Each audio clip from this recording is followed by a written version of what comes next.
Okay, this section we're going to talk about soils.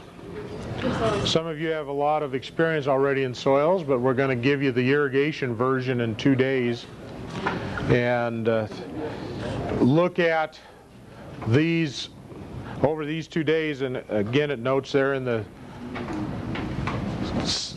handout exactly what pages we're looking at.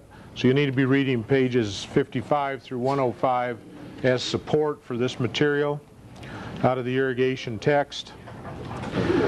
And the first thing on the list is profiles. So we have soil profiles. Since you have it on your piece of paper, I don't need to be writing all this up on the board. I'll just draw pictures when it's appropriate, since that's my strength, that fine art that I do.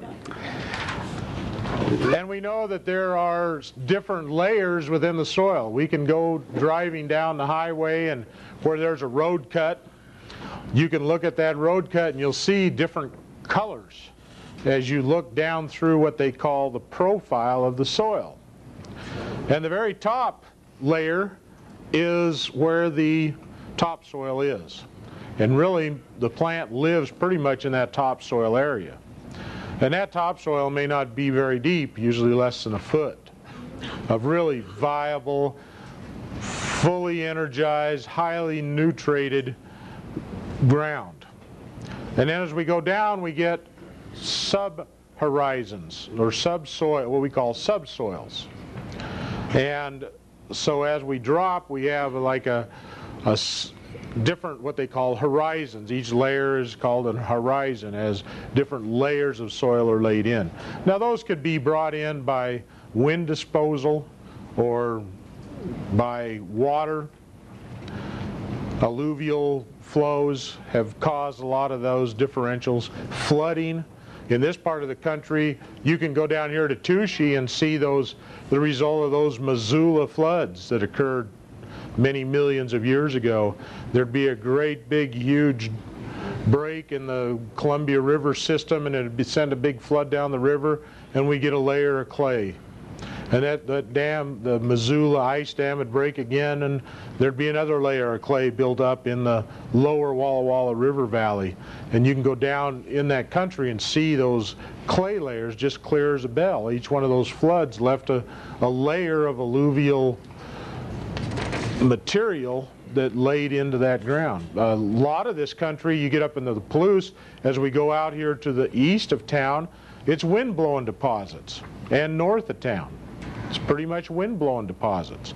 And those deposits are layered in over the eons, but they're pretty consistent in their nature. They're pretty similar.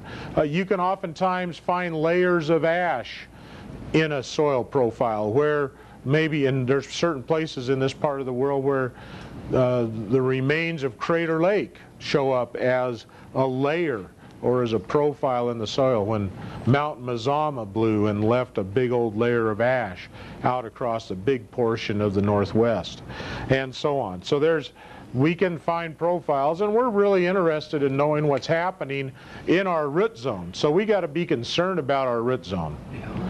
And within that root zone, we're going to have anywhere from, if it's turf, maybe the top 4 inches is all we care about.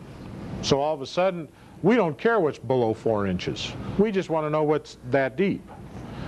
But in other crops, we may want to know what's down there 5 or 6 feet. If we're growing an orchard, if we're growing alfalfa, asparagus, something that roots down deep, we need to know what's happening down 6 feet deep in the profile.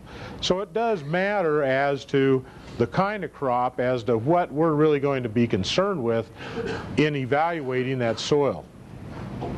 So we're going to have topsoil, and we're going to have layers of subsoil, and as we get deeper in the profile, there's going to be less and less nutrients because there just hasn't been any organic breakdown in those lower layers. So they're pretty sterile soils. They don't contain many nutrients. They may contain some minerals, but probably not a lot of nutrients for the plants. And that can always be tested to find out exactly what kind of nutrients we have as we go down in the profile.